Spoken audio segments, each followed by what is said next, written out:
오늘은 빼앗긴 언약궤라는 제목으로 하나님 말씀을 드리겠습니다.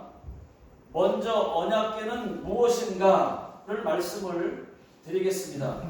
언약궤는 우리가 잘 알고 있는 법궤입니다. 모세가 시내산에서 하나님께 직접 받은 두 돌판이 있습니다. 그 두 돌판에는 십계명이 새겨져 있습니다. 하나님께서 직접 새겨주신 것입니다. 그 두 돌판을 나무 상자에 넣었습니다.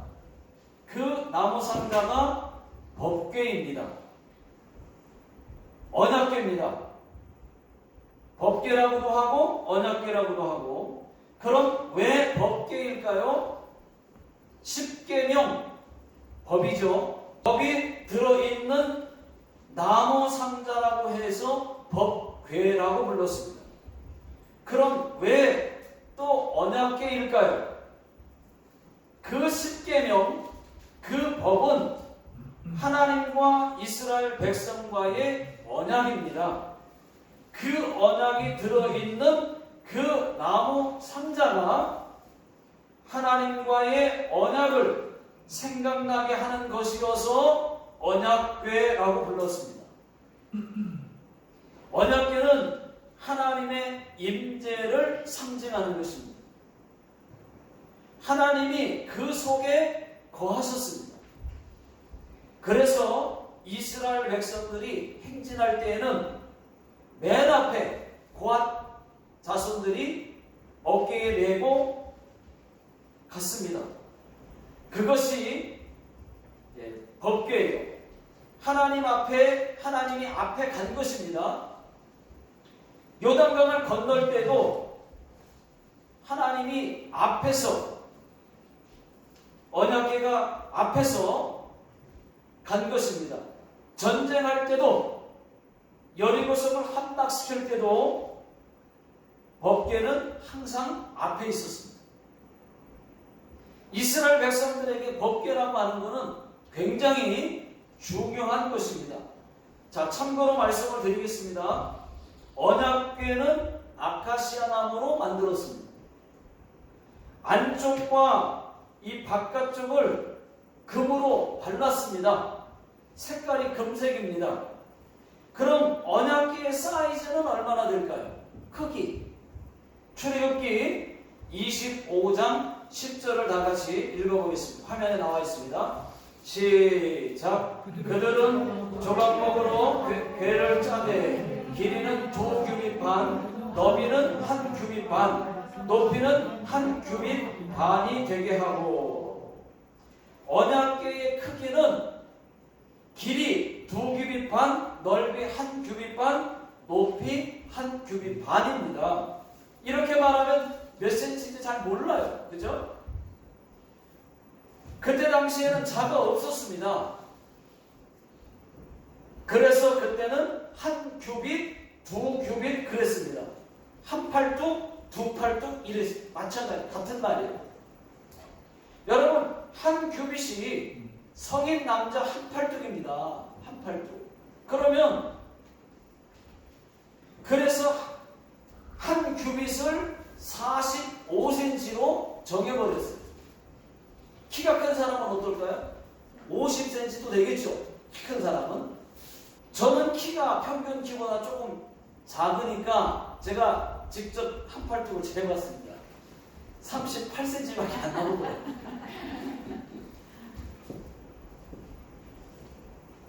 이렇게 사람마다 1규빗이 다 다릅니다. 그래서 기준을 정한 겁니다. 1규빗을 45cm로 정합니다. 그럼 언약궤의 길이는 2규빗 반이에요. 그러면 센치로 따지면 112cm, 112.5cm입니다. 1m가 조금 넘습니다. 넓이는 1규빗 반입니다. 67.5cm입니다. 높이도 똑같습니다. 67.5cm, 1규빗입니다. 그러므로 언약궤의 크기는 길이가 112.5cm, 넓이 67.5cm, 높이 67.5cm입니다. 길이는 그러니까 1m 조금 넘어요. 높이는 1m가 안 돼요. 그 정도라고 보시면 됩니다. 그것이 언약궤입니다. 자, 오늘 말씀의 내용은 이렇습니다. 블레셋과 이스라엘이 싸웠습니다. 이스라엘이 1차에서 졌어요. 4,000명이 죽었습니다. 이스라엘 장로들이 왜 우리가 졌냐? 하나님께서 왜 우리를 지게 하셨냐? 하면서 원인을 파악해 보니까 하나님의 언약궤를 가져가지 않아서 졌다는 것입니다. 언약궤를 전쟁터로 가져가지 않아서 졌다는 거예요. 그래서 언약궤를 전쟁터로 가지고 가면 이길 거라고 생각을 했습니다. 그래서 사람들을 이 실로에 사람을 보내서 언약궤를 전쟁터로 가져왔습니다. 참고로 말씀드립니다. 실로는 이스라엘 백성들이 가나안에 들어가서 여호수아 때부터 사무엘 때까지 언약궤를 계속 그곳에 두었던 곳이에요. 다시 싸움이 시작됐습니다. 또 이스라엘이 졌습니다. 이번에는 피해가 매우 컸습니다. 3만 명이 죽었어요. 그리고 하나님의 언약궤를 빼앗기고 말았습니다. 엘리 제사장의 두 아들 홈니와 비느하스가 죽었어요. 언약궤를 지키다가 죽었습니다. 엘리 제사장이 그 말을 듣다가 자기 의자에 앉아있다가 자빠져서 문 곁에서 목이 부러져 죽었습니다. 여기까지가 오늘 말씀의 내용입니다. 자, 오늘 말씀의 핵심은 세 가지입니다. 세 가지. 이스라엘이 블레셋에게 졌다는 것입니다. 또 하나는 언약궤를 블레셋에게 빼앗겼다는 것입니다. 그리고 엘리 제사장과 두 아들이 죽었다는 것입니다. 이 세 가지를 말씀드리고 싶습니다. 첫 번째, 이스라엘이 블레셋에게 졌다는 것입니다. 이스라엘은 두 번 싸워서 두 번 다 졌어요. 언약궤 빼앗겼습니다. 여러분 2절 중간부터 한번 읽어보겠습니다. 자, 시작. 이스라엘이 블레셋 사람들 앞에서 패하여 그들에게 전쟁에서 죽임을 당한 군사가 4,000명가량이라. 1차 전쟁에서 4,000명이 죽었습니다. 자, 그 다음 2차는 10절입니다. 시작. 블레셋 사람들이 쳤더니 이스라엘이 패하여 각기 장막으로 도망하였고 살육이 심히 커서 이스라엘 모병에 엎드려진 자가 3만 명이었으며 두 번째 싸움에서 3만 명이 죽었어요. 3만 명. 왜 졌을까요? 그 이유가 본문에는 나와 있지 않습니다. 성경에 이스라엘이 싸움에서 진 이유는 항상 보면 하나님께 범죄 아니면 기도하지 않아서 그렇습니다. 여러분, 블레셋은 영적으로 볼 때 마귀예요. 마귀. 우리가 하나님께 기도하지 않으면 마귀에게 질 수밖에 없습니다. 우리가 죄를 범하면 마귀에게 지는 것입니다. 우리가 믿는 전능하신 하나님은 정말 강합니다. 자, 7절 다같이 한번 읽어보겠습니다. 시작. 블레셋 사람이 두려워하여 이르되 신이 진영에 이르렀도다 하고 또 이르되 우리에게 화로다. 전날에는 이런 일이 없었도다. 자, 이 말씀은 1차 전쟁 때는 이런 일이 없었죠. 여호와의 신이 들어오지 않았죠. 근데 그에게 들어왔다는 소리를 들은 겁니다. 그리고 두려워서 떨고 있어요. 왜냐하면 왜 떠는 거냐면 애국 재앙을 열재앙을 들었어요. 하나님이 어떤 하나님이라는 걸 들어서 알고 있습니다. 그런데 그 언약궤 이스라엘과 함께 앞에서 나아갔던 그 언약궤가 이스라엘 진영에 들어왔다는 소리를 듣고 무지 떠는 겁니다. 두려워하는 겁니다. 근데 블레셋이 그렇게 두려워하고 있을 때 이스라엘 백성들이 하나님께 기도했다면 반드시 이겼을 거예요. 근데 기도하지 않았다는 거죠. 저들은 떨고 있는 거예요. 그래서 졌습니다. 기도하지 않아서.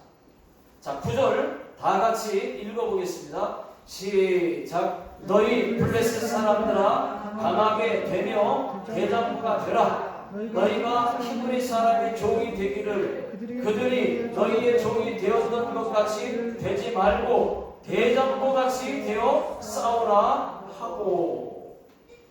어떤 블레셋 장군이 하나 일어나더니 무서워 떨고 있는 이 블레셋 사람들을 향해서 강하라고 대장부같이 싸우라고 말을 하는 겁니다.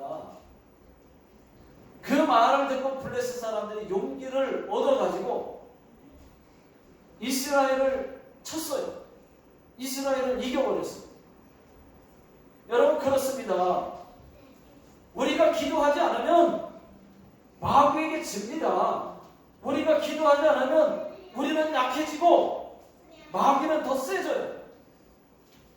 이스라엘 백성들에게는 강한 하나님이 있었지만 강한 하나님께 기도하지 않았습니다. 우리도 전능하신 우리 하나님 아버지께 기도하지 않으면 마귀에게 매일 지는 것입니다. 매일 기도하면 매일 영적 싸움에서 이기는 것입니다. 우리가 기도하면 마귀가 우리를 피할 것입니다. 코로나가 우리를 피할 것입니다. 암이 다가오다가도 피할 것입니다. 이스라엘 백성들이 기도하지 않아서 졌다고 하는 것입니다. 여러분 하나님 앞에 기도할 수 있기를 주의 이름으로 축원합니다. 자, 두 번째는 뭐냐? 언약궤를 빼앗겼다는 것이에요. 오늘 말씀의 제목이 빼앗긴 언약궤입니다. 자, 11절을 보시면 하나님의 궤는 빼앗겼고 그랬어요. 이스라엘 백성들이 하나님의 임재의 상징인 언약궤를 빼앗겼습니다. 언약궤를 빼앗겼다고 하는 것은 이스라엘 백성들에게는 매우 큰 비극적인 일입니다. 그럼 왜 빼앗겼을까? 왜 빼앗겼을까요? 그 이유는 두 가지라고 봅니다. 첫째는 장소 때문이에요. 장소. 왜냐? 언약궤는 실로의 성소에 그대로 있어야 됩니다. 그런데 하나님의 허락 없이 함부로 가져왔어요. 성소가 아닌 전쟁을 위한 목적으로 전쟁터로 가지고 갔다는 것입니다. 그때부터 하나님의 임재는 떠났어요. 하나님의 임재가 떠난 언약궤입니다. 나무 상자, 괴짝에 불과합니다. 아무 능력도 없는 모형일 뿐입니다. 그래서 빼앗겼습니다. 하나님이 빼앗기게 한 거죠. 가만 내비둔 거죠. 자, 두 번째는 언약궤를 사모니즘과 같은 미신처럼 부족처럼 여겼다고 하는 것입니다. 언약궤를 부족처럼 언약궤만 있으면 돼. 전쟁터에 가져가면 언약궤가 이기게 해줄 거야. 이렇게 생각했다는 것입니다. 여러분 3절 중간부터 읽어보겠습니다. 시작. 여호와의 언약궤를 실로에서 우리에게로 가져다가 우리 중에 있게 하여 그것으로 우리를 우리 원수들의 손에서 구원하게 하자 하니. 여러분 한번 생각해 보십시오. 하나님이 이기게 해주시는 것이지 언약궤가 이기게 해주는 건 아니에요. 언약궤는 상자일 뿐입니다. 언약궤 안에 하나님이 임재하고 있어서 능력 있는 것입니다. 실체가 없으면 그냥 껍데기인 거예요. 여러분, 기독인들의 부족이 무엇인지 아십니까? 십자가, 성경, 찬송가. 여러분, 사람들은 십자가가 능력 있는 줄 알아요. 십자가 가지고 가면 돼. 십자가만 있으면 십자가 들고 나가면 돼. 법궤만 가지고 있으면 돼. 똑같아. 아닙니다. 십자가가 능력 있는 것이 아니라 십자가에 죽어주신 예수님이 능력 있는 것입니다. 십자가 안 가져가도 하나님께 기도하면 돼요. 근데 십자가만 있으면 된다. 십자가 들고 가야 되기 때문에. 십자가가 능력 있는 게 아니에요. 십자가의 모형은 아무 능력 없습니다. 그 의미가 능력 있는 거예요. 십자가에 죽어주신 예수님. 그 의미를 생각할 때 십자가가 능력 있는 것입니다. 의미를 생각 없이, 의미 없이 십자가 모형만 아니에요. 여러분, 십자가를 가지고 다닌다고 안 무섭고 차에 십자가를 걸어 놓는다고 사고 안 날까요? 또 차에 성경책과 찬송가를 넣고 다닌다고 안전할까요? 그렇게 미신처럼 생각하고 가지고 다니는 사람들이 있기 때문에 기독인들의 부족이라고 하는 것입니다. 성경에 계시된 하나님의 말씀, 그 말씀이 중요한 것이지 인쇄된 성경책이 중요한 게 아니에요. 성경을 읽지 않으면 아무 능력 없습니다. 미신처럼. 그래도 불안하니까 성경책 들고 가야 된다. 성경책을 넣고 다니면, 차에 넣고 다니면 좋다는 거예요. 성경을 안 읽으면 아무 능력 없어요. 인쇄된 성경책, 그냥 인쇄된 성경책에 불과한 겁니다. 미신처럼 부족일 뿐이에요. 여러분, 찬송하지 않으면 찬송가는 아무 능력 없습니다. 여러분, 그렇다고 십자가, 성경책 막 해도 된다는 말 아닙니다. 이제는 십자가를 볼 때마다 십자가에 죽으신 예수님을 같이 생각하셔야 돼요. 그래야 능력 있는 겁니다.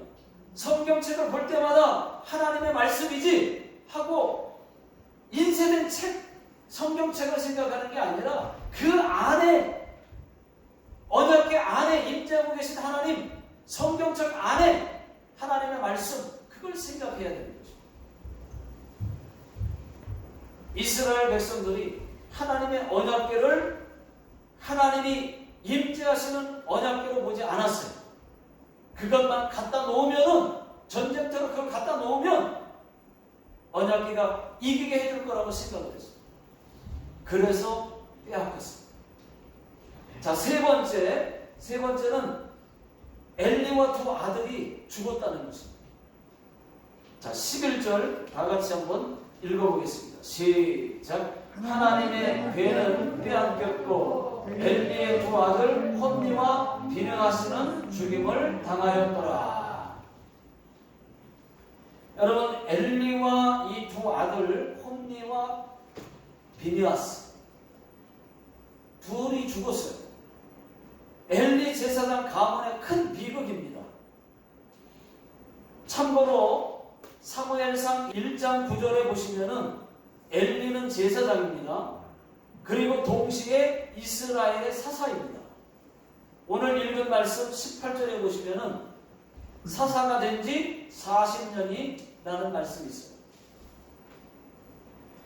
그러면 엘리와 두 아들은 왜 죽었을까요? 먼저 엘리는 왜 죽었을까요? 여러분, 제일 큰 원인은 아들들 교육을 잘못시킨 것 때문이었습니다. 제사장 집안에 아들들을 잘못 교육한 것이 그 이유였어요.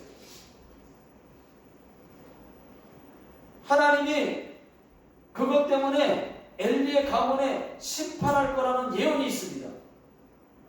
그것도 있지만은 그게 제일 큰 원인이고, 또 한 가지 오늘 본문에서 찾아볼 수가 있어요. 또 한 가지는 아마도 하나님의 언약궤를 전쟁에 내어준 것 때문일 것입니다. 언약궤는 제사장이 관리를 해야 돼요. 언약궤를 보관하는 데 있어서 최고 책임자는 엘리 제사장이었습니다. 그런데 엘리 제사장이 언약궤를 전쟁터로 보냈다는데 그 마음이 너무 불편한 거예요. 너무 마음이 아픈, 불안한 거예요. 전쟁터로 보냈어요. 마음이 불안해요. 자, 13절 다 같이 읽어보겠습니다. 시작. 그가 이럴 때는 엘리가 길 옆 자기의 의자에 앉아 기다리며 그의 마음이 하나님의 궤로 말미암아 떨릴 즈음이라. 여러분, 엘리의 마음이 왜 하나님의 궤로 말미암아 떨렸을까요? 하나님의 궤, 언약궤를 전쟁에 내어준 것 때문에 불안한 거예요. 이게 내가 잘한 건가 못한 건가, 이러면 안 되는데 하는 마음이 더 큰 거예요. 잘못된 것 같아요. 내가 괜히 내어준 건 아니야? 언약궤가 무슨 일이 생기는 거 아니야? 이런 불안함이 있었다는 얘기입니다. 그런데 그 일이 실제로 일어나고 말았습니다. 베냐민 사람 하나가 뛰어와가지고 보고하는데 이스라엘이 졌다고 얘기를 합니다. 자, 17절 다 같이 읽어보겠습니다. 시작. 소식을 전하는 자가 대답하여 이르되 이스라엘이 블레셋 사람들 앞에서 도망하였고 백성 중에는 큰 살육이 있었고 당신의 두 아들 홈리와 비느하스도 죽임을 당하였고 하나님의 궤는 빼앗겼나이다. 엘리가 하나님의 궤가 빼앗겼다는 말에 쓰러집니다. 죽었어요. 자, 18절 다 같이 시작. 하나님의 궤를 말할 때에 엘리가 자기 의자에서 뒤로 넘어져 먼 곁에서 목이 부러져 죽었으니 나이가 많고 비대한 까닭이라. 그가 이스라엘의 사사가 된 지 40년이 되었더라. 엘리가 하나님의 궤가 빼앗겼다는 말을 듣다가 쓰러져서 죽었습니다. 충격받은 거죠. 또 보니까 엘리 제사장이 나이가 많아요. 또 뚱뚱합니다. 성경에는 비대한 까닭이다 이렇게 말했는데 그 말은 뚱뚱하다는 말이에요. 나이는 15절에 보니까 98세입니다. 엘리는 나이가 많고 뚱뚱했습니다.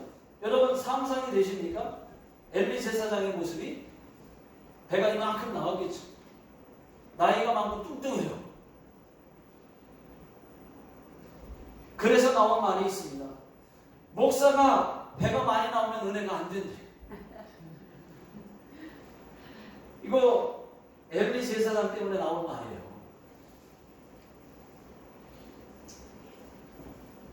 엘리는 말년에 영적인 감각이 떨어졌어요. 어떻게 알 수 있느냐?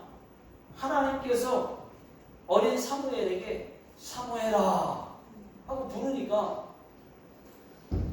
하나님이 음성인 줄 모르고 사무엘이 엘리 제사장에 가서 저 부르셨어요 하고 물으니까 아니 안 불렀다고 말합니다.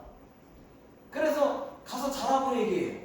다시 가서 자려고 누웠는데 또 사모해라. 그렇게 세 번을 불렀는데 그때마다 엘리 제사장이 불렀는 줄 알고 사무엘에게 와서 불렀느냐고.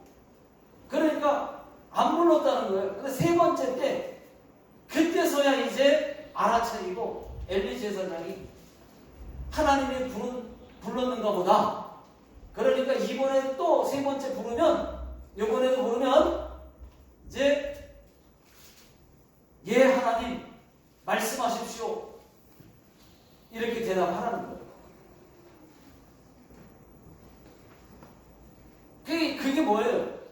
처음부터 영적인 감각이 있었으면은 자기가 안 불렀는데 불렀느냐고 왔으면은 벌써 알아차리고, 두 번째 한 번은 못했다 치더라도 두 번째 그랬다면은 하나님이 너를 부르셨나 보다 이랬어야 되는데 영적인 감각이 떨어진 거예요. 자, 이번에는 엘리의 아들 홈리와 비느하스는 왜 죽었을까? 여러분, 홈리와 비느하스는 불량자였습니다. 성경에 보니까 불량자라고 되어 있어요. 하나님을 안 믿었을 뿐만 아니라 하나님께 드리는 제사를 멸시했다고 성경에 기록되어 있어요. 오늘날로 말하면 예배 안 드렸다는 거예요. 그뿐만이 아닙니다. 회막에서 수종드는 여인과 동침을 했다. 그런데 엘리는 책망만 했지 더 이상 막지는 못했어요. 그냥 내버려 둘 수밖에 없었어요. 책망을 했어요. 안 들어요. 더 이상 막지는 못해요. 자, 사무엘상 3장 13절 중간부터 보겠습니다. 시작. 이는 그가 자기의 아들들이 저주를 자청하되 금하지 아니하였습니다.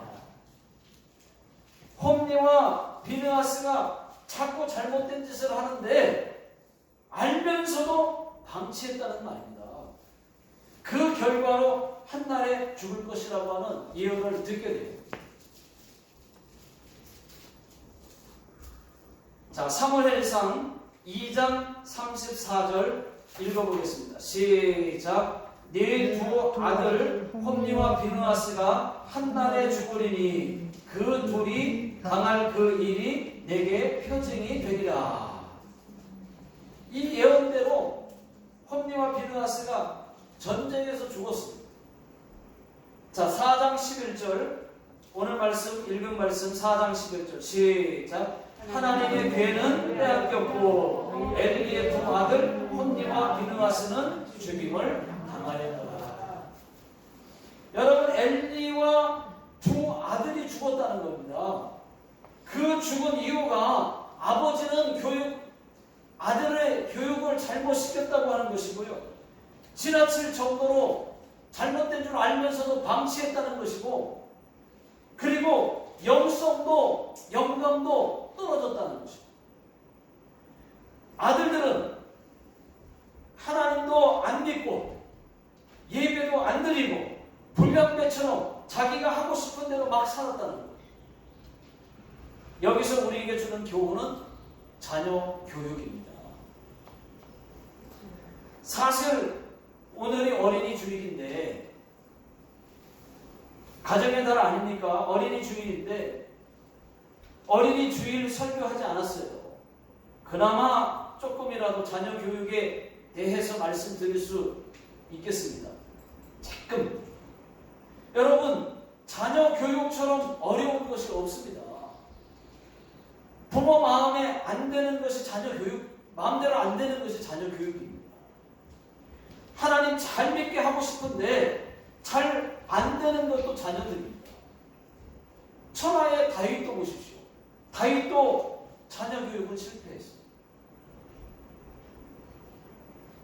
다윗도 골리앗을 쉽게 때려 눕혔지만 아들들은 원하는 대로 되지 않았어요. 여러분, 압살롬, 다윗의 아들 압살롬, 이 압살롬이 아버지 다윗을 죽이려고 쫓아다녔다니까요. 또 아들 암논이 또 있는데 이 암논이 자기 여동생 다말을 강간을 했습니다. 자식들 간에 그런 일이 또 일어난 거예요. 여러분, 암논이나 압살롬이나 둘 다 나쁜 놈들이에요. 암논이나 압살롬이나 이름이 또 그래요. 암논, 압살롬 둘 다 나쁜 놈들이에요. 자녀 교육이 어렵습니다. 반대로 사무엘은 어려서부터 하나님 성전에서 믿음으로 잘 자랐습니다. 엄마 한나가 사무엘을 믿음으로 잘 키웠습니다. 또 디모데도 마찬가지예요. 어려서부터 외할머니 로이스와 어머니 유닉의 사이에서 성경을 배우면서 자랐어요. 믿음으로 잘 자랐습니다. 여러분, 자녀 교육 중요합니다. 우리 교회도 잘 키우신 분들 계십니다. 여러분, 자녀 교육은 오직 말씀으로, 기도로, 믿음으로 키우십시오. 특히 자녀들 기도 많이 해주십시오. 그 기도가, 부모의 그 기도가 자녀들을 안전하게 할 것입니다. 복되게 할 것입니다. 딴 길로 가지 못하게 막을 것입니다. 그 기도가 예수 믿게 할 것입니다. 잘 믿게 할 것입니다. 다시 돌아오게 할 것입니다. 저와 여러분들은 영성도 유지하시고 성령 충만하시고 자녀 교육도 잘 되시기를 주의 이름으로 축원합니다. 기도하겠습니다. 하나님 아버지, 하나님께서 저희들에게 믿음을 주시어서 자녀들을 믿음으로 잘 키우게 해주시고, 또 하나님 그 기도가 자녀들이 잘못된 길로 가는 것을 막게 해 주시옵소서. 자녀들이 예수 믿게 되게 해 주시옵소서. 다시 돌아오게 하여 주시옵소서. 그리고 하나님을 의지하고 하나님의 말씀을, 십자가를 미신처럼 생각하는 것이 아니라 하나님의 말씀을 능력 있는 말씀으로, 하나님 말씀으로 믿고 십자가에 죽어주신 예수 그리스도를 생각하면서 날마다 신앙생활하게 해 주시옵소서. 지금은 우리 주 예수 그리스도의 은혜와 하나님 아버지의 무한하신 사랑하심과 성령님의 인도하심이 오늘 예배드리고 돌아가시는 모든 성도들 머리 위에와 또 자녀들 머리 위에, 이 나라 이 민족 위에 지금으로부터 영원토록 함께 하시기를 예수님의 이름으로 간절히 축원하옵나이다. 아멘.